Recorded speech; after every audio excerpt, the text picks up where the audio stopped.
যে নির্বাচনে তখন 4 দলীয় জোট, বিএনপি, জামাত, জাতীয় পার্টি এবং ইসলামী ঐক্য জোট, এই 4টি দল মিলে নির্বাচনে বিপুল সংখ্যাগরিষ্ঠতা পায়। 2/3 আসনে, 300-র মধ্যে 2/3 আসনে তারা সংখ্যাগরিষ্ঠতা পায়, সরকার গঠন করে। যে নির্বাচন বাংলাদেশের ইতিহাসের গত 12টি নির্বাচনের মধ্যে সবচেয়ে সুষ্ঠু যে 3টি বা 4টি নির্বাচন, গ্রহণযোগ্য নির্বাচন, প্রস্তাবিত নির্বাচন, এর মধ্যে একটি নির্বাচন ছিল। কিন্তু যারা প্রতিপক্ষ ছিলেন, হেরেছিলেন, এর আগে তারা ক্ষমতায় ছিলেন আওয়ামী লীগ, তারা এই নির্বাচনকে, এই বিজয়টা তারা মেনে নিতে পারেন এবং সেটা ধারাবাহিকভাবে তারা পরবর্তীতে 5টি বছর জোট সরকারকে ব্যস্ত রেখেছেন। তাদের এই ব্যস্ততা, তাদের এই ক্রোধ, ক্ষোভ, হিংসা এবং বিদ্বেষ বহিঃপ্রকাশ ঘটেছে 2006 সালের 28 অক্টোবর, যেদিন জোট সরকারের 5 বছর পূর্তি হয়। তারা দায়িত্ব হস্তান্তর করেন তৎকালীন কেয়ারটেকার সরকারের কাছে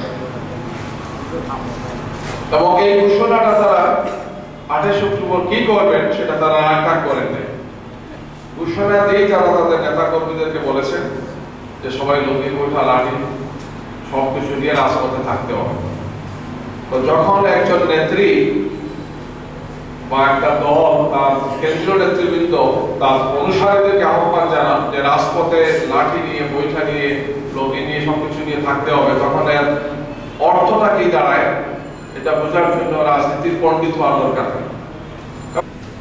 1991 থেকে আরম্ভ করে 2006 পর্যন্ত বাংলাদেশ অর্থনৈতিক পরিসংখ্যান হচ্ছে, বাংলাদেশের জিডিপিটা চমৎকার করে একটি শক্তিশালী বৃদ্ধি পাচ্ছে।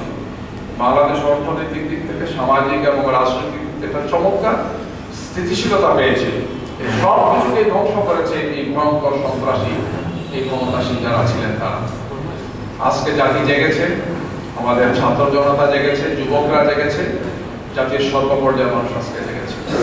আমরা আমাদের সেই সমস্ত ভাইদের প্রতি শ্রদ্ধা জানাচ্ছি যারা আল্লাহ সুবহানাহু ওয়া তাআলাকে সাড়া দিয়ে চলে গেছেন।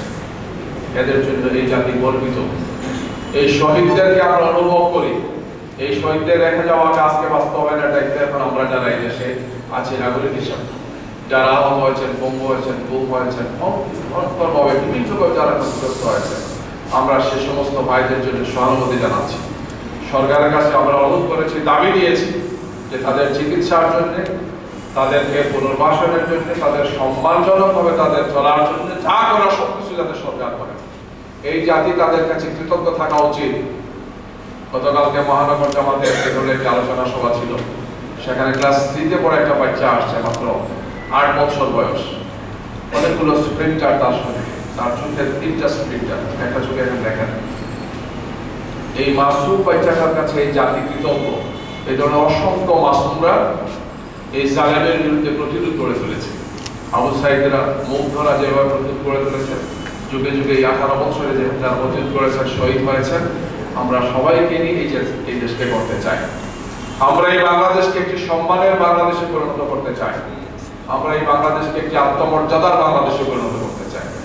এই জন্য স্বৈরাচার আর তাদের বিরুদ্ধে প্রতিরোধ করার পাশাপাশি আমাদের সবাইকে সর্বাবস্থানে থেকে নৈতিকতার উচ্চমান রক্ষা করে দুনিয়াবী দৃষ্টিতে, নৈতিকতার দৃষ্টিতে সফলতার সবগুলো মাপকাঠিতে যাতে আমরা